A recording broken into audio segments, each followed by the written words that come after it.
빌레몬서를 성경 통독하다 읽으면 기쁩니다. 왜? 금방 읽으니까. 오늘 빌레몬서 딱 읽고 하나님께서 주신 은혜 누리면 좋겠다 이렇게 생각을 하는데, 정작 빌레몬서가 짧다 보니까 우리가 쭉 읽어는 나가지만 그 문장을, 그 질문을 우리가 우리 스스로에게 던져보고 이게 우리에게 어떻게 적용되는지에 대해서는 또 의외로 설교를 듣기가 쉽지 않은 말씀인 것 같습니다.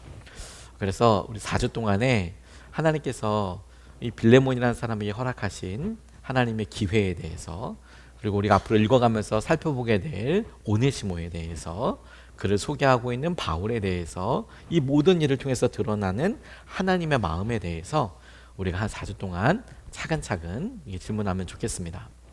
이 4주 동안의 전체 주제부터 여러분들과 먼저 꼭 확인하고 붙잡고 싶은 것이 있는데, 그게 뭐냐면 큰 선물이자 은혜로서 사랑하려고 하는 사람, 사랑하는 사람에게 하나님의 마음, 그리고 하나님이 깨달아지게 된다는 사실입니다.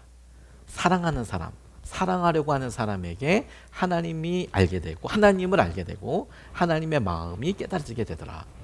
요한일서 4장 7절 말씀을 보면 이렇게 나와 있는데, 사랑하는 여러분, 서로 사랑합시다. 사랑은 하나님에게서 난 것입니다. 사랑하는 사람은 다 하나님에게서 났고 하나님을 압니다 라고 할 때, 이 알다라는 표현이 하나님을 어떤 정보와 지식으로 아는 수준이 아니라 하나님을 경험해서, 하나님과 함께해서 하나님이 어떤 분이신지를 알고, 하나님이 어떤 분이신지 아니까 하나님이 어떻게 하실지도 알게 되는 그런 경험을 통한 알에 대해서 이야기하고 있고, 어떤 사람이 그런 알을 알게 된다고요? 사랑하는 사람이, 사랑하려고 하는 사람이 그와 같은 은혜를 누리게 있다는 사실을 딱 붙잡고 오늘 빌레몬서를 보면 좋겠습니다. 바울이 썼던 서신이고요, 빌레몬에게 썼던 서신입니다. 오네시모 때문이고, 오네시모는 빌레몬의 집에 있다가 도망친 노예였습니다. 추노꾼이 있다면 아마 그를 잡으러 돌아다녔을, 다분히 불안하고 고향으로는 절대 돌아갈 수 없는 삶을 살았던 오네시모가 감옥에서 바울을 만나고 그 바울을 통해서 빌레몬에게 다시 돌려보내주게 되는, 돌려보낼 때 서신서를 들고 가게 되는 그런 일을 우리가 지금 보게 될 텐데, 오네시모가 바울을 만났고 바울이 오네시모의 주인이었던 빌레몬에게 그간의 이야기를 이렇게 들려주면서 오네시모한테 이런 일이 있었다, 그를 형제로 좀 받아주었으면 좋겠다라고 권면하는 내용이 전체인데, 오늘 우리가 읽었던 부분은 그 초입에 빌레몬에게 이러이러한 인사하는 부분입니다. 하지만 이 인사 자체가 앞으로 그가 어렵게 꺼내야 될 진짜 이야기 있지 않습니까? 그가 이런 인사들을 통해서 정말 하고 싶은 이야기, 빌레몬에게 정말 하고 싶은 부탁, 요청, 속마음을 꺼내면서 중요한 발판이 되고 있는 그 상황을 우리가 좀 살펴보게 될 겁니다. 다시 한번 강조하고 싶은 것은, 여러분, 우리가 이 4주 동안 우리가 마치 역할극을 보듯이 우리가 이 질문에 맞춰서 우리 스스로를 좀 대입해 봤으면 좋겠습니다. 때로는 우리가 은혜를 입은 오네시모로서, 때로는 우리가 바울에게서부터 어떤 사람을 용서하라 혹은 받아들여줘라 라고 이야기 듣는 빌레몬으로서 나라면 어떨까? 그리고 때로는 나와 상관없는 사람 둘이지만 이 두 사람의 중재를 해야 하는 바울의 상황으로서 뭔가를 우리가 한번 해보려고 하면 우리가 그전에 느끼지 못하고 자연스럽게 느꼈던 하나님의 마음이 우리에게 느껴지고 우리가 그것을 붙잡으면서 깨달아지게 될 터인데, 오늘 첫 번째로 우리가 붙잡고 싶은 것은 이 빌레몬이, 그에게, 바울에게 이렇게 이야기하고 있는 빌레몬이 이렇게 인사말에서 드러나고 있는 것인데요, 주님은 우리를 교회로 사랑하게 하신다라는 사실을 붙잡고 싶습니다. 교회라는 사실이 우리가 하나님 안에서 사랑하게 되는 방법이자 하나님께서 사랑하시는 통로가 되는데, 하나님은 우리를 교회로 부르시고 그 교회의 모습으로 사랑하기를 원하신다. 저는 바울이 빌레몬에게서 했던 여러 인사말에서 그 부분을 좀 같이 붙잡고 싶어요. 오늘 1절 2절 말씀을 보면 이렇게 등장하고 있습니다. 그리스도 예수 때문에 감옥에 갇힌 나 바울과 형제 디모데가 우리의 사랑하는 동역자 빌레몬과 자매 아비아와 우리의 전우인 아키뽀와 그대의 집에 모이는 교회에 이 편지를 씁니다 라고 이렇게 이야기하고 있습니다. 앞서 제가 설명드린 빌레몬서의 일반적인 이야기는 오네시모가 도망쳤고 도망친 오네시모를 다시 보내서 받아들여 줘라, 이런 이야기인데 지극히 개인적인 이야기 아니겠습니까? 빌레몬, 당신이 좀 오네시모를 받아주고 용서해주면 좋겠습니다 라는 이야기인데도 놀랍게도 여러 사람들의 이름이 등장하고 있습니다. 일단 빌레몬, 그리고 그의 아내라고 많은 학자들이 이야기하는 아비아, 그리고 둘 사이의 아들이라고 생각하는 아키포, 이 세 사람뿐만이 아니라 당신의 집에서 모이는 교회라고 이렇게 지칭하고 있습니다. 우리가 다만 그렇구나, 한 사람 한 사람 안 보이구나 라고 싶지만 오히려 이것을 조금 더 세분해서 질문해 보면 굉장히 특별한 은혜의 사실 한 가지가 등장하게 되는데, 이 빌레몬이 살았던 곳이 저와 여러분들이 잘 알고 있는 골로새라는 곳입니다. 그리고 바울이 골로새서라는 서신서를 썼죠. 에베소서와 함께 교회가 무엇인가 그 모습을 보여주는 골로새서가 있는데, 골로새서란 골로새 안에 있는 여러 교회들에게 쓴 편지예요. 그래서 골로새란 도시에 자그마한 가정에서 모이는 교회들이 많이 있었는데 골로새 교회로 편지를 보내서 이 골로새서를 서로 돌려서 읽었다, 회람했다, 그게 이제 골로새서거든요. 그러면 당연히 이 빌레몬의 집도 이 골로새서에 발견되는 여러 이야기의 테두리 안에 들어가는 것이겠지요. 교회로서 어떻게 사랑하고 어떻게 문제를 대해야 하는지를 쓴 서신서가 골로새서였다면 그 구체적인 한 사람 빌레몬, 어떻게 믿음을 우리가 점검하고 그 믿음이 어떻게 드러나는지에 대해서 구체적인 문제, 인간 관계, 배신감 혹은 자기에게 물질적인 손해를 입힌 빌레몬을 어떻게 대할 것인가를 권면하는 내용이 빌레몬서라고 구분을 하면 훨씬 더 명확하게 들어오겠다라고 싶습니다.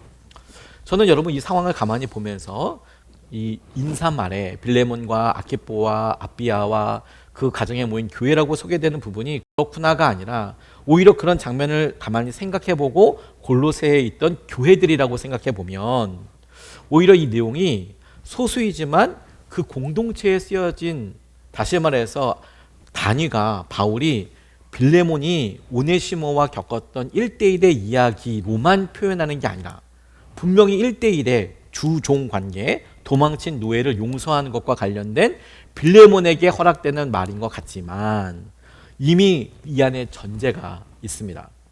오네시모는 빌레몬의 집에 살아서 그가 언제부터 그곳에 있었고 언제 떠났는지는 모르겠지만 적어도 빌레몬에 있는 집에 있었던 사람들은 오네시모를 알았을 가능성이 매우 높다. 그의 집에서 있었으니까, 그의 가정에 모였는데 오네시모는 그 가정의 종이었지 않습니까? 그리고 뒤에 우리가 살펴보게 되겠지만, 오늘이 아니라 다음 주나 다음 주 살펴보게 되겠지만 오네시모가 경제적인 손해를 입혔습니다.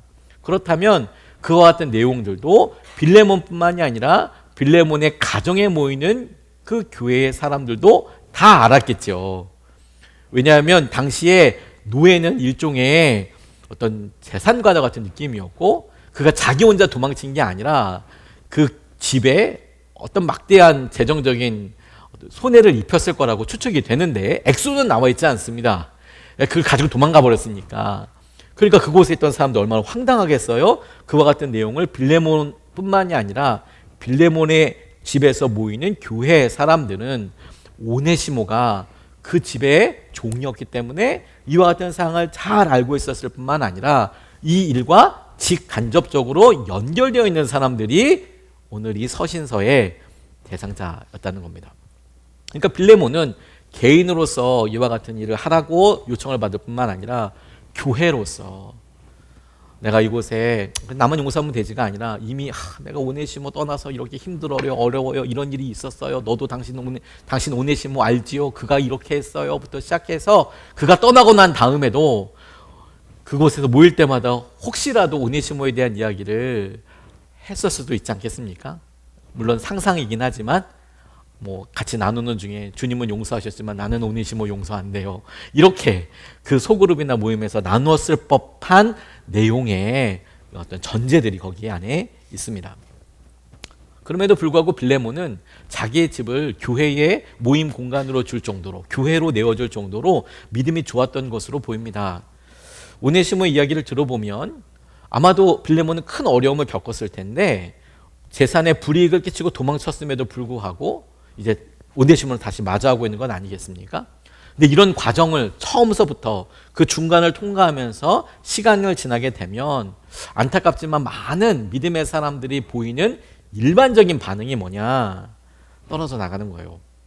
아니, 내가 믿음 생활을 하고 우리 교회의 한 켠을 교회로 모이는 공간으로 하고 그럼 우리가 일반적으로 생각할 때 형통하고 문제가 없어야 되고 교회인데 교회면은 관계 문제도 없어야 되고 그리고 재정사과와 같은 그런 일들 하나님께서 미리 막아주셔야 될 것 같은데 세상에 자기의 재산을 갖고 도망치고 그 가정에서 교회가 모이고 오네시모가 그 교회에 나왔는지 안 나왔는지 그 교회의 일원이었는지 아니었는지는 모르겠지만 적어도 바울을 통해서 변한 것만 우리가 알고 있지만 대부분 이런 일이 있으면 뭐야 이게 은혜 안 되게. 그리고 그가 모일 때마다 적어도 그는 이런 어려움과 문제가 굉장히 살아있는 어려움처럼 오네시모 이렇게 생각했을 법하다라고 저는 생각하게 되었어요. 이런 어려움을 당하면 여러분 그리고 이런 편지를 받는다면 간신히 좀 억눌러두고 잊었다라고 생각하는데 옛마음이 다시 확 살아나지 않겠습니까? 차라리 안 보이면 좀 이렇게 넘어가는데 지발로 걸어왔어요. 오네시모가 편지 들고. 그러니까 옛 기억과 이걸 어떻게 대해야 될지 그리고 다만 빌레몬만 오네시모를 받으면 되는 문제가 아니라 그 안에 교회가 있으니 그 교회와 함께 하게 되는 여러 상황들도 이제 이어질 수 있다고 생각할 수 있겠죠. 이렇게 찾아온 메시지가 결국 빌레몬처럼 우리를 믿음으로 저는 더 굳건하게 하시는 하나님의 도전이라고 싶습니다.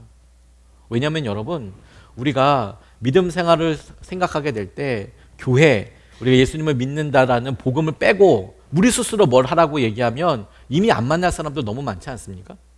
그냥 안 만나도 힘들다, 어렵다, 고통스럽다. 근데 교회라는 마음 굳이 우리 교회 안에서뿐만이 아니라 내가 예수님을 믿기 때문에 혹여라도 주저되는 영역이 있다면 또 뒤지고 후회가 되는 부분이 있다면 정작 오늘 빌레몬처럼 주님께서부터 오네시모를 이렇게 다시 마주하게 되는 딱 그 마음으로 우리가 살아가고 있는 거거든요. 일말의 마음에 우리의 믿음 때문에 관계와 여러 일들의 어려움이 끊어지지 않고 계속 살아있는 여전히 상처로 있는 분이라면 오늘 딱 빌레몬이죠. 어떻게 할까요? 지금 이 문제를 어떻게 하면 좋을까요? 이렇게 고민하고 계시는 거죠. 근데 이걸 우리 자신의 상처와 고민의 입장이 아니라 하나님은 도대체 우리한테 이런 일을 왜 다시 마주하게 하실까? 이렇게 질문해 본다면 확실한 것 한 가지가 있어요. 하나님께서는 적어도 바울이 빌레몬에게 이렇게 편지를 쓰고 이렇게 오네시모를 보내도 그가 이걸 해결할 거야 믿음으로 라고 신뢰하고 믿고 계시는 것처럼 우리도 하나님께서 이런 아픔과 상처를 굳이 다시 이렇게 마주하게 하시는 이유가 하나님이 우리를 믿고 계시고 신뢰하시는 중요한 증거이자 그만큼의 신뢰의 크기라고 저는 믿습니다. 빌레몬에게 있어서 이런 일은 참 제가 빌레몬이라고 상황을 입장을 이렇게 넣고 보면 쉽지 않았을 것 같아요. 근데 적어도 여러분 빌레몬은 자신의 집에서 모이는 교회를 유지했어요. 이제 모이지 말자 이렇게 하는 게 아니라 교회됨을 포기한 것도 아니고 그가 여전히 교회에 그 가운데 그가 어떤 상황인지 형편인지를 다 알 수 없지만 믿음 생활을 하고 있었고 교회로서 다시 바울의 편지를 받게 되고 그 고민을 통해서 하나님께서는 그의 마음속에 잊혀져 있는 무언가를 계속해서 되살리고 계시는 것이지요. 우리가 딱 여기에서 저와 여러분들이 이제 4주 시작된 4주 동안 우리에게 소중한 사람이지만 어렵고 불편한 한 사람을 마주하고 사랑해 보고 싶어요. 기독교는 온 인류 전 세계를 사랑하자고 하는 종교라기보다 오히려 1000명도 아니고 100명도 아니고 10명도 아니고 딱 한 사람만 내가 마음속에 품어보면 그로 인하여서 하나님께서 열어주시는 은혜를 경험하게 되거든요. 오늘 우리에게 주님께서 점검하고자 하시는 것은 네가 이 세상의 모든 사람들을 위하여 사랑을 베풀 수 있느냐를 질문하시는 건 아닙니다. 오히려 그러면 더 쉽습니다. 아멘이라고 얘기하겠죠. 하지만 우리를 정말 힘들게 하는 우리의 부부, 우리 자녀, 때로는 우리의 친형제들, 형제라고 불리우는 사람 말고 친형제들, 가까운 친구들, 그리고 부모님, 이 우리에게 있어서 마치 오네시모 같을 때 그냥 끊어버리고 안 만나면 좋을 텐데, 근데 그게 아니고 또 믿음 안에서 만나야 되고 어떤 갈등과 고민을 하게 된다면, 오늘 이것을 시험거리가 왔네가 아니라 하나님께서 교회로서 우리에게 다시 한번 무언가를 만지기 원하시고 되살리기를 원하신다라는 하나님의 신뢰에서 이 말씀을 좀 보고 싶어요. 그러면 자연스럽게 이렇게 이루어진다고 생각합니다. 앞서 결론처럼 이야기했듯이 우리가 사랑하려고 할 때 우리의 이 사랑은 하나님을 더 알게 할 거라는 사실이에요. 하나님을. 우리는 이 일의 효용을 물으면서 이게 나한테 돈으로 또 보상이 돼? 나한테 뭔 돈이 돼? 이 일을 하면 내가 더 유명해져? 혹은 내가 이 일을 하면 뭐 돼? 이런 질문이 아니라 우리가 이런 어쩔 수 없을 것 같은 상황을 마주하면서 하나님이 예비해 주신 가장 커다란 선물이자 우리의 삶의 깊이는 하나님을 알게 된다는 거예요. 하나님을 경험하게 된다는 겁니다. 3절에서부터 7절까지의 말씀이 이렇게 이야기하고 있습니다. 하나님 우리 아버지와 주 예수 그리스도께서 내려주시는 은혜와 평화가 여러분에게 있기를 빕니다. 나는 기도할 때마다 그대를 생각하면서 언제나 나의 하나님께 감사를 드립니다. 나는 주 예수에 대한 그대의 믿음과 모든 성도에 대한 그대의 사랑에 관하여 듣고 있습니다. 그대의 믿음, 빌레몬의 믿음, 모든 성도에 대한 그대의 사랑, 빌레몬의 사랑에 관하여 듣고 있습니다. 그대의 믿음의 사귐이 더욱 깊어져서 우리 안에 있는 모든 선한 일을 그대가 깨달아 그리스도께 이르게 되기를 나는 기도합니다. 형제여 나는 그대의 사랑으로 큰 기쁨과 위로를 받았습니다. 성도들이 그대로 말미암아 마음의 생기를 얻었습니다. 라고 쭉 이어가고 있습니다만, 저는 바울이 우리에게 자기가 주목하고 있는 것이 무엇이고 그가 그렇게 믿음으로 해석하고 있는 부분이 오늘 우리에게 주시는 도전이겠다라고 싶어요. 바울이 빌레몬에게 대해서 빌레몬의 믿음과 빌레몬의 사랑을 듣고 있다고 합니다. 특별하지 않습니까? 빌레몬의 믿음과 빌레몬의 사랑에 대해서 듣고 있다고 해요. 우리가 이 전후 사정을 더 많이 알 수 있다면, 빌레몬서가 마치 욥기서처럼 한 40장 된다면 아마 우리는 할 얘기가 더 많을 거예요. 근데 굉장히 짧죠. 그리고 전해져 있는 사실은 그렇게 많지 않습니다. 상상하게 되고 이럴 것이다 라고 우리가 추측을 하게 되는 영역이 훨씬 더 많습니다. 근데 그렇기 때문에 오히려 우리 삶이랑 정말 비슷하다라고 생각이 들어요. 저는 빌레몬이 저랑 똑같다고 생각을 해봤어요. 그래서 마음의 배포가 넓어서 사랑이라 이렇게 하기보다 마음에 용서가 안 되는 부분도 있고 여전히 힘들고 어렵고, 혹은 설교 시간이나 그가 목사님은 아니었지만, 목회자는 아니었지만 이야기하면서나, 또 어떤 사람이 자기에게 피해 주려고 할 때 오네시모를 떠올리면 오네시모 같은 사람 아니야 이 사람? 이렇게 고민하기도 하고, 여전히 연약함과 어려움이 있을 법한 사람으로 그려봤는데 저라고 생각하니까. 근데 바울은 이렇게 이야기하는 거죠. 제가 말하고 행동하는 여러 일에 연약함이 분명히 있을 텐데 바울은 그것을 믿음과 사랑이라고 읽어주고 있는 거예요. 네가 오네시모 같은 그런 큰일을 당했는데 여전히 교회를, 너희 집에서 모여서 믿음으로 하는 그런 일을, 섬기는 일을 포기하지 않고 하고 있는 일을 그가 억지로 했을지, 저희가 속회도 모여보면 주님, 속회 한 주, 두 주 너무 기쁘고 행복하지만 어떤 때는 그게 잘 안 될 상황이 있잖아요, 가정에. 그런데도 보니까 속회 사람들한테 부탁할 사람이 없어. 그래서 가정의 어떤 일을 포기하면서까지 또 속회를 모여. 엄청난 헌신이죠. 그런데 막상 또 그날 모였는데 또 속원분들이 또 안 와. 그럼 또 마음이 진짜 섭섭하죠. 거기다가 그 전날 부부 사이에 약간의 의견의 대립이라도 있으면 진짜 힘들죠. 그러면 속회 끝나고 나서 우리 스스로는 어떤 평가를 내립니까? 망했다. 혹은 이걸 왜 하나? 라고 생각할지 모르겠지만, 바울은 그런 속장 같은 빌레몬에게 믿음과 사랑을 읽어 보아주고 있다는 거예요. 그의 몸부림에, 그의 고정적인 헌신에 바울은 빌레몬에게 너의 사랑과 너의 믿음에 대한 소식을 들었다라고 이야기하는 거예요. 큰 교회들마다 믿음의 여러 도전들이 있습니다. 물론 그 믿음의 큰 도전들에 정말 저는 소중한 이야기들은 그 교회 한 권사님이 정말 마음과 정성을 다해서 콩나물 팔아간 그런 기가 막힌 헌금을 하고, 얼마 되진 않아도 몇만 원, 몇십만 원이어도 본인의 눈물과 헌신이 있는 그런 기가 막힌 헌금들이 모아서 큰 교회가 되죠. 근데 어느 순간에 여러분, 그런 마음의 헌신과 간절함과 소원, 그런 것들은 점점 잊혀지고 아름다운 교회 건물만 남게 되면 삭막해지는 거죠. 분위기가. 그 의미와 이 사랑의 수고들을 읽어주는 사람이 점점 없어지고, 이건 얼마야? 이 건물은 얼마짜리고 이건 어떻게 됐어? 이건 누가 크게 헌금한 사람 누구야? 물론 그건 굉장히 중요한 믿음의 행동이긴 합니다만, 이런 수치만 남게 되면 온통 이제 마음이 퍽퍽해지는 거죠. 사랑의 수고도 마찬가지 아닙니까? 사랑으로 소문난 사람, 율법주의에 빠지지 않습니다. 사랑과 믿음은 율법주의와 양립할 수 없어요. 율법과는 서로 반대되는 건 아닙니다. 율법주의와 양립할 수 없다는 겁니다. 당연히 모든 걸 다 포용하고 그냥 그래 오냐만 할 수 없죠. 기준이 명확하게 필요하죠. 하지만 그 율법을 적용할 때 사랑으로서 적용하지 않겠습니까? 이 사람은 어떻게 그러면 이 율법대로 살게 할까? 그리고 이것을 어떻게 지켜나갈까? 고민하고 여전히 그 일을 놓고 기도하는 사람은 사랑도 율법도 놓치지 않고 살아갈 수 있죠. 그런데 어느 순간에 이런 몸부림이나 마음의 열심은 싹 사라지고 판단만 하죠. 그러면 안 돼. 어떻대? 이제 그러면 율법주의로 넘어가고 있는 중요한 사인 중에 한 가지인 거죠. 그리고 우리가 적용을 이렇게 해보고 싶은 거예요. 그래, 믿음, 사랑, 우리 삶에서 그런 것들이 뭐가 있을까를 적용해 보면서 우리가 평소에 쓰는 이 단어로 바꿔서 다시 설명해 보면 너무 분명하게 다가온다고 생각되게 됐어요. 그게 뭐냐?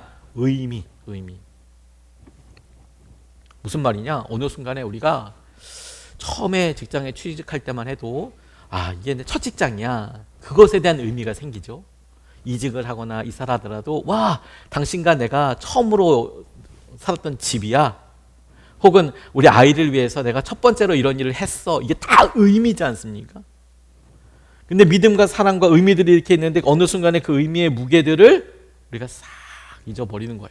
그래서 직장을 나가도 내가 도대체 왜 어떤 의미로 나가는데 왜 의미가 없어. 의미가 내가 이렇게 참아도 의미가 없는 것 같아. 의미가 내가 이렇게 돈을 벌어도 어느 순간에 의미가 없어 라는 순간이 삶의 위기가 되는 것이죠. 믿음도 사랑도 딱 그렇습니다. 믿음이 주는 의미, 가치, 사랑이 주는 의미, 그 가치의 무게를 우리가 어느 순간에 잃어버리죠. 그래서 그걸 돈으로나 혹은 우리가 생각하는 어떤 다른 필요가치로 생각해버리는 순간 의미들은 굉장히 너무 작아 보이는 거죠. 주님은 매일 몇 번씩 먹는 빵, 음료에 의미를 부여하셨습니다. 저희 교회는 1년에 한 14번 정도 그 이상을 성찬식을 하니까 비교적 다른 교회보다 성찬에 익숙하지만 어떤 교회들은 1년에 뭐 2번, 3번 정도밖에 안 하죠. 보통의 교회들이. 그래서 그냥 저 빵 행동 정도가 그렇지만 저희는 굉장히 익숙한 편이지요. 근데 제자들은 더 익숙했습니다. 하루에 2번, 3번 식사할 때마다 똑같은 빵 먹었고 똑같은 음료 먹었습니다. 근데 예수님은 그 똑같은 빵과 음료에 의미를 부여하셨어요. 너희들이 빵을 먹을 때마다 나를 기억해. 너희 피를 마실 때마다 내가 너희를 위해 흘린 피를 기념해라. 그래서 그것이 특별한 의미로 다가왔죠. 그 의미를 믿음으로 읽고 사랑으로 읽는 것 아니겠습니까? 그래서 사랑에 들어가면 평범한 것도 의미가 생기고 사랑에 빠지면 거룩한 것도 껍데기가 됩니다. 그래서 하나님은 사랑으로 우리의 삶을 채우시는 거예요. 그래서 우리가 점검해 보는 거죠. 우리는 근래에 무엇에 의미를 두고 있는가? 그 의미를 읽어주고 있는가? 아내가 정성껏 수고한 그 말을 우리가 읽어주고 있는가? 사랑으로, 믿음으로. 혹은 남편의 수고와 남편이 말 안 하고 있는 것이 어떤 의미인지에 대해서 나는 충분히 공감하고 읽어주고 있는가? 왜?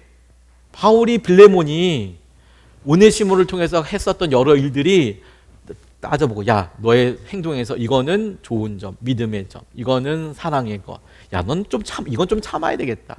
이렇게 체크리스트를 하는 게 아니라 그가 듣고 했던 일에 대해서 내가 당신의 믿음과 사랑의 소식에 대해서 내가 듣고 있고 그 일에 대해서 하나님께서 축복하실 것이라고 이야기하고 있는 그 마음을 이해하려면 우리도 그 의미 앞에 서야 되거든요. 우리는 이야기가 여기서 머물지 않고 끊임없이 주님을 향한 선한 이야기들과 함께 되기를 좀 원합니다. 교회에서 우리가 함께하는 것은 한 소망이신 주님을 따르고 믿음과 사랑으로 사는 것이지요. 근데 바울은 자신이 빌레몬의 행동에서 믿음과 사랑을 이렇게 보았듯이, 빌레몬 너한테 그런 믿음이 있고 사랑이 있지 이렇게 보았듯이 빌레몬에게도 도전해요. 뭐라고 도전하냐면 빌레몬도 바울과 바울의 행동, 다시 말해서 오네시모를 보내는 이 행동, 그리고 이제 이야기하게 될 오네시모를 포함해서 오네시모에게 생긴 일들, 그걸 모든 선한 일들이라고 이야기하고, 빌레몬 너도 오네시모 안에 있었던 이 일이 그 사람 연약하지 않은 것도 아니고 의심할 구석이 없는 것도 아니고, 그렇지 의심할 구석도 많고 여전히 연약하고 그러더라도 너도 그 가운데 있었던 자그마한 의미들을 믿음으로 좀 봐줘. 너 그 의미의 차이를 사랑으로 좀 보아주길 원해. 그게 바울이 빌레몬에게 요구하고 요청하고 도전하고 있는 내용이에요. 왜냐하면 그냥 되어진 사건만 보면 도망쳤다 도망왔어? 돈은 어딨냐? 너 이거 어떻게 할 거냐? 그게 아니라 너희 2년 몇 년인지 모르겠지만 이 시간에 있었던 의미들을 너는 좀 읽어봐 주길 바래. 너는 그 내용이 먼저 좀 알아봐 주길 원해. 그것이 오늘 주님께서 바울이 빌레몬에게 쓴 편지를 통해 우리에게도 이 빌레몬서를 읽으면서 도전하시는 일관된 메시지라고 싶어요. 너도 너의 주위에 오네시모가 있거든. 너의 주위에 참 이렇게 오지랖 넓은 바울과 같은 사람이 있다면 그런 사람들을 통해 오늘 본문 말씀을 보고 너도 혹시 그들의 삶에서 숨겨져 있는 사랑과 그리고 믿음의 가치에 대해서, 의미에 대해서 너는 읽어주고 있냐? 너도 발견하게 되기를 원한다. 큰 일을 해서 더 의미 있어지는 것이 아니고요, 큰 일을 해서 더 놀라워지는 것일 수도 있지만 대부분 여러분 날마다 함께하지만 그 가운데 새롭게 깨달아지는 사랑과 믿음이 있거든요. 저희 아버지께서 제가 공부하고 이렇게 돌아오면 당시에 저희 집이 상가 미자리 교회의 한 켠에 그냥 칸막이로 조그맣게 있는 공간이 저희 아버지 교회의 사택이었거든요. 그러면 그 안에서 공부하기가 좀 어려웠어요. 그래서 어려운데도 저를 독서실에 보내주셨습니다. 뭐 어쩔 수 없는 선택이었습니다. 성도들이 오거나 뭐 이렇게 하면 사택이 뭐 따로 이렇게 있는 게 아니었기 때문에, 그리고 다 오픈되어 있었기 때문에 공부할 수 있는 공간이 전혀 없었거든요.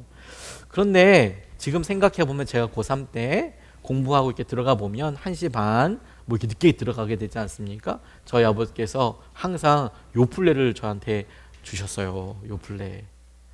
뭐 요플레 지금 사 먹으라고 하면 당만 안 오른다면 10개도 먹을 수 있는데, 근데 요즘은 뭐 그냥 건강을 위해서 뭐 간단하게 먹지 뭐 그렇게 많이 먹지는 않지 않습니까? 근데 이제 생각을 해보는 거예요. 그 의미를.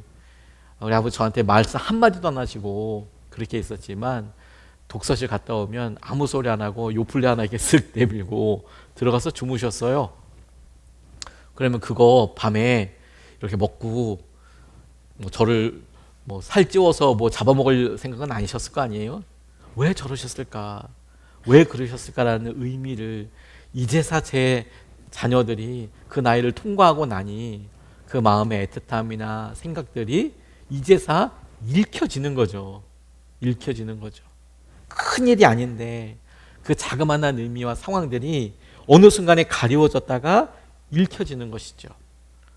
그와 같은 게 우리의 연약함이고 우리의 사실이라면 정작 우리를 정말 속상하게 하는 우리의 남편, 우리의 아내, 우리 자녀들, 우리 부모님들, 우리가 그렇게 좀 신뢰했던 우리 친구들, 심지어 교회, 목사님, 누구든 내 마음속에 그렇게 힘들고 어렵게 하는 그런 일들에 대해 그분들의 연약함과 마음을 탓하기 전에, 오네시모를 혼내기 전에 한 사람, 우리 마음속에 그들 가운데 있는 그 마음을 내가 읽어줄 준비가 되어 있는가. 그게 바울의 부탁처럼 주님의 부탁으로 우리가 생각해 보는 겁니다. 저는 우리에게 이런 눈이 열리기를 간절히 원합니다. 바울의 사랑이 우리 안에 또 무감각했던 사랑에 대해서 눈뜨게 하고, 그리고 새롭게 결단으로 이어지게 되기를 원해요. 그리고 그게 그리스도께 이르는 방법이 될 거거든요. 우리가 하나님을 위하여 엄청난 일 다시 헌신하고 다시 시작하는 게 그리스도께 다가가는 게 아니고, 오히려 주님께서는 식사 자리에서도 나를 기념하라고 하셨던 그 의미를 우리가 놓치지 않고, 그래, 주님이 이런 마음이셨겠구나. 침묵에 대한, 혹은 이런 게으름에 대한, 이런 거부함에 대해서, 스스로 모른 척하는 것에 대해서 주님은 이런 마음으로 나를 기다려 주셨구나 라고 그 사랑 앞에 서 보기를 원하고 계시는 거죠. 그래서 우리가 관계에 느끼는 여러 일들을 우리는 선택할 수 있어요. 모르겠다, 포기하거나 그냥 외면해도 뭐 누가 뭐라고 얘기하겠습니까? 빌레몬 그렇게 한다고 해서 뭐 빌레몬을 나쁜 사람이라고 할 수 있겠습니까? 그렇진 않을 겁니다. 하지만 다만 우리가 더 간절히 주님을 알기 원한다면 중요한 기회를 놓쳤다라는 것은 안타깝겠죠. 지나가고 난 다음에 그때 용서해 줄 걸, 그때 용서해 볼 걸. 제가 이 설교를 딱 전하고 잠깐 생각하다 그런 생각을 했어요. 저희 아버지께서 교통사고로 돌아가셨을 때 교통사고를 내게 하신 분 있잖아요. 근데 저는 형사 재판이 진행이 되면서 뭐 그렇게 되면 유가족들이 접근할 수 있는 방법은 없습니다. 그냥 재판은 재판대로 진행이 됩니다. 그분은 어찌저찌해서 무죄가 됐어요. 한 2년 정도 걸리더라고요. 근데 다시 한번 말하지만 그건 뭐 제가 뭐 어떻게 할 수 있는, 민사 재판은 그렇지만 형사 재판은 나라에서 그냥 자동으로 이렇게 해서 다 진행이 되더라고요. 저희랑은 전혀 상관이 없어요. 근데 몇 번 그런 생각이 들었습니다. 용서해야지. 그래, 뭐 그분이 일부러는 것도 아니고 사고로 그렇게 되셨는데 아버지 때문에 생긴 일에 대해서 그 운전자분에게 내가 용서해야지 이런 생각이 여러 번 들었었거든요. 근데 저는 사실 연약해서 문자를 보내지는 않았어요. 그런 생각이 들었을 때 저희 아버지께서 새벽 운동하시다가 이렇게 돌아가셨을 때 그 버스 운전하시던 그 분에 대한 마음은 있었지만 자, 용서한다고 문자는 못 보내겠더라고요. 결국엔 못 보냈습니다. 여러분, 제가 그렇게 연약한 목사예요. 근데 생각해보니 그때 그렇게 힘들 때 내가 용서한다고 보냈다면 그러면 주님께서 제게 주셨던 사랑의 기회들을 더 찾을 수 있지 않았을까? 그런 생각이 들었어요. 짧게 다시 준비하고 기도하면서요. 사랑하려고 하면, 믿으려고 하면 주님의 마음을 알게 된다고. 그렇게 생각해 보니까 제가 기회를 놓친 거더라고요. 사랑한다고 얘기해 볼 걸. 주님의 마음이 어떤지. 바울이 오네시모를 믿으려고 하니까 주님의 마음이 저는 보였다고 싶습니다. 오네시모, 야, 너 어떻게 그렇게 했냐? 빌레몬 나 알아. 그냥 편하게 그냥 편지 써줄까가 아니라 되어진 일을 보고 적어도 바울이 빌레몬에게 우리가 앞으로 보게 되면서 여러 번 확인하게 될 테지만 막 부탁하듯이 이렇게 얘기하고 어렵게 하는 여정들을 보면 오네시모를 받아줘야 될 텐데 꼭 이런 마음을 하고 하다 보니 저는 주님의 마음이 보였다고 싶어요. 그를 품으려는 이유도 사람을 믿으려고 하면 저는 그게 아픔인지 어려움인지 알게 되겠다라고 싶은 거죠. 이게 허튼 일이라고요? 그렇지 않습니다. 그게 그리스도를 배우게 되고 알아가게 되는 것이지요. 사랑하려고 보면 주님의 심정을 알게 되는 거예요. 사랑하지 않으려고 하면 억울함과 그런 마음속에 낙담만 가득한데 사랑이 되어서가 아니라 사랑하려고 그 자리에 서보니까 내가 부모여서 부모의 마음을, 우리 부모님의 마음을 알게 되고 내가 사랑을 해보니까 원수 앞에 서보니까 안 볼 생각 한번 확 그냥 내가 마음대로 하고 싶은 생각이 아니라 사랑하려고 주님의 뜻대로 순종하려고 해보니까 주님이 나를 그렇게 거역하신 나를 참아주셨구나를 알게 된다니까요. 어느 신학교를 졸업하신 목사님이, 그리고 목사님 사모님이 딸을 데리고, 사모님이 아마 그날 운전을 하셨나 봐요. 운전을 하고 가다가 그만 큰 교통사고를 당했습니다. 너무 안타깝지만 사모님도 많이 다치셨대요. 근데 정말 안타까운 건 뭐냐면 딸이 죽었어요, 교통사고로. 근데 엄마가 이렇게 운전하다가 사고가 나서 딸이 죽었으면 그 엄마는 또 어떻게 살아요, 여러분? 저는 상상만 해도 너무 힘들 것 같아요. 운전을 본인이 했는데 사고가 받쳤는지 받았는지 모르겠지만 교통사고가 나서 딸이 죽었어요. 딸을 잃은 사모님 심정이 얼마나 아팠는지 우리가 상상할 수 있죠. 근데 이 사모님이 신학교에서 아마 목사님을 만나셨나 봐요. 그러니까 신학교 다닐 때 신학교 동기들이 있을 거 아닙니까? 그 목사님들이 그 얘기를 듣고 내가 너 기도할게, 힘내라, 누구누구야. 그래서 목사님의 사모로서가 아니라 동기 친구로서 다른 목사님들이 힘내라, 야, 얼마나 힘드니 이렇게 기도해도 해주고 전화도 해주고 위로도 해주고 막 그렇대요. 그랬더니 이분이 마음에 조금씩 처음에는 어떻게 뭐 낙담해서 어떻게 할 수도 없었는데 그래서 잘 극복을 하게 됐대요. 잘 극복을 하게 됐답니다. 그래서 동기들 카페에 게시판에 그런 어려움들 쭉 지나고 난 다음에 하나님이 주시는 은혜가 이런 게 있더라. 너희들이 이렇게 기도해줘서 내가 이런 위로를 받았고 너무 고맙다. 이래서 감사하는 글을 카페 게시판에다가 이렇게 썼대요.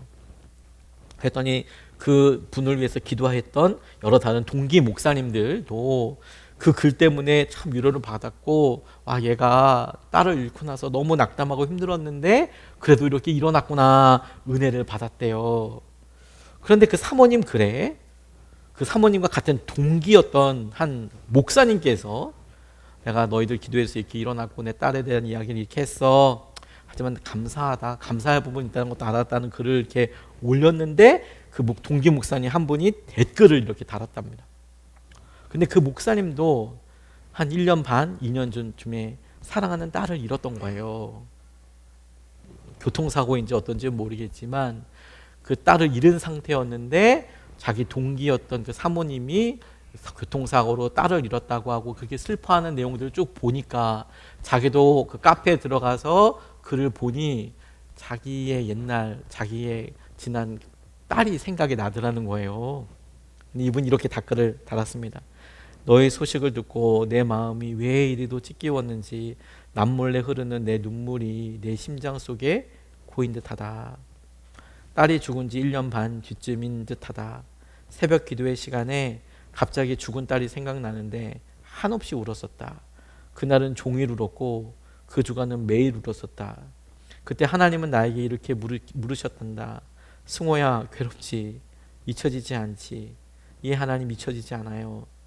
이제 내 마음 알겠지? 무슨 뜻입니까, 주님? 나도 십자가에서 나의 사랑하는 아들을 잃었단다. 이런 말씀이 이렇게 들렸다고. 이분이 조심스럽지만 그 사모님이 어려움과 아픈 가운데 있다가 주님이 주신 은혜에 대해서 눈이 열릴 때 자기가 열렸던 이야기들을 이렇게 나누어서 함께 은혜를 나눴다고 하더라고요. 고통을 통해서 사랑을 알게 되는 경우도 있지만 고통을 통해서가 아니라 사랑을 통해 하나님의 사랑을 알게 되는 거예요. 하나님의 사랑 앞에 서 봐야, 그리고 우리가 사랑하는 사람의 사랑하려고 어떻게든 서 봐야 하나님의 그 시선을 갖게 되는 거예요. 그 자리에서 떠나면, 그 자리에서 위치가 우리가 조금이라도 벗어나면 하나님의 마음이 잘 안 느껴지죠. 이것이 주님께 이르는 방법이라고 이야기하는 거예요. 이것이 사랑이 또 다른 사랑으로 이어지는 방법이에요. 이것이 하나님께서 우리에게 우리의 믿음이 살아있도록 하는 겁니다. 그래서 여러분, 우리가 이 4주 동안에 1000명을 용서하자? 그런 건 원하지도 않습니다. 전 그렇게 능력도 없습니다. 100명을 품자? 전 그렇게도 못합니다. 10명도 부담됩니다. 10명도 그렇게 쉽지 않을 것 같습니다. 제 그릇은 아주 작습니다. 그렇다고 여러분, 가능할 것 같지도 않은 절대로 원수같이 하지 해결도 되지 않은 한 사람을 선택해 놓고 내가 사랑해야지 이런 걸 원하는 것도 해보자고 얘기하는 것도 아닙니다. 다만 여러분, 오늘 우리가 그런 일들을 또 다른 오네시모가 한 명만 있는 게 아니라 1, 2, 3, 4, 5, 6 계속 있을 거 아니에요? 그 중에서 아주 극악한 오네시모가 있고 두 번째 오네시모가 있을 수 있잖아요.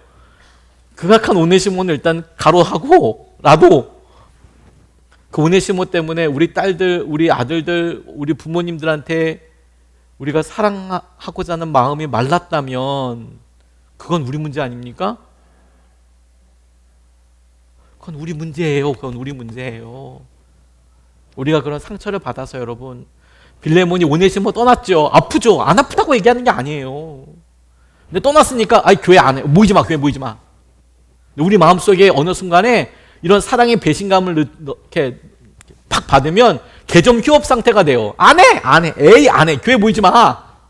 왜 나만 갖고 그래? 왜 나만 가지고 믿음 가지고 이래? 라고 생각했다면 처음부터 막 용서하기 어려운 그런 사람 붙잡는 게 아니라 그게 정상이 아니라고. 어느 순간에 우리 삶에 믿음으로 읽혀져야 할, 사랑으로 읽혀져야 할 의미들에 대해 눈을 우리가 감았다면 적어도 그 모습을 안타깝게 여기시는 주님이 다시 오네시모 같은 사람을 쓱 보내서 네가 마땅히 서야 될 자리에 서라. 그 자리에 서라. 고통스럽지만 눈을 떠봐라. 마주해봐라. 아무 능력도 없고 힘도 없지만 그 자리가 우리에게 주님의 사랑을 이렇게 부어주신다니까. 그리고 그 마음으로 하나님께서 우리에게 하시는 일들을 우리가 보게 될 거예요. 우리는 사랑하기 때문에 하나님을 아는 것이 아니고요, 사랑하려고 할 때 비로소 하나님을 알게 되는 거예요. 그냥 우리의 마음속에 도저히 안 되지만 오늘 어떤 부부 사이에 어려움과 갈등이 있더라도 사랑하려고 할 때, 우리 아들들에 대해서 내가 야 좀 너무 힘들다 아프다 사랑하려고 할 때, 내가 이걸 잘 덮어보려고 할 때 비로소 주님의 마음이 임하는 것이죠. 형제에 대해서, 내 직장 여러 사람, 날 정말 힘들게 하는 사람들에 대해서 내가 덮어보려고 할 때 느껴지는 그 작은 마음이 정말 중요한 것이죠. 누군가를 품으려고 할 때 그 사람의 아픔이 보이고, 그래 저 사람 저래서 아플 거야, 그래 그때 비로소 하나님의 마음이 보이고, 그래서 하나님은 우리를 혼자가 아니라 교회로 부르시는 거죠. 교회로. 오늘 그 한 사람을 우리가 좀 떠올려 보길 원해요. 다시 사랑해야 할 사람. 그래서 우리가 4주 동안 기도하면서 내 주위에 생각나는 10사람 찍지 말고, 아직까지 마음에 해결되지 않은 그 사람이 아니라 오늘 아마 빌레몬에게 오네시모보다 더 나쁜 놈도 있었을 것 같아요, 주위에. 안 써있을 뿐이지.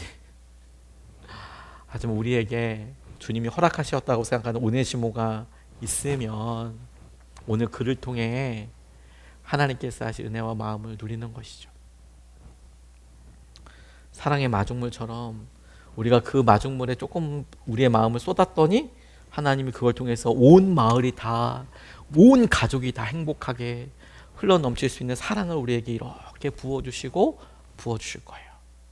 그런 의미로 여러분, 저와 여러분이 당한 아픔이 계속 아프도록 여러분을 놔두지 마시고, 우리 좀 다시 일어서서 주님이 하실 은혜와 마음을 붙들고, 하나님께서 우리에게 예수님을 통하여 보여주신 놀라운 믿음과 복음을 통한 이해, 예수께서 우리에게 보여주신 그 일로 인하여서 느껴지게 되는 고백, 의미를 소중하게 붙잡고 다시 한번 주님을 마음껏 사랑하여 그 사랑을 누리고 통로되는 여러분 되었으면 좋겠습니다.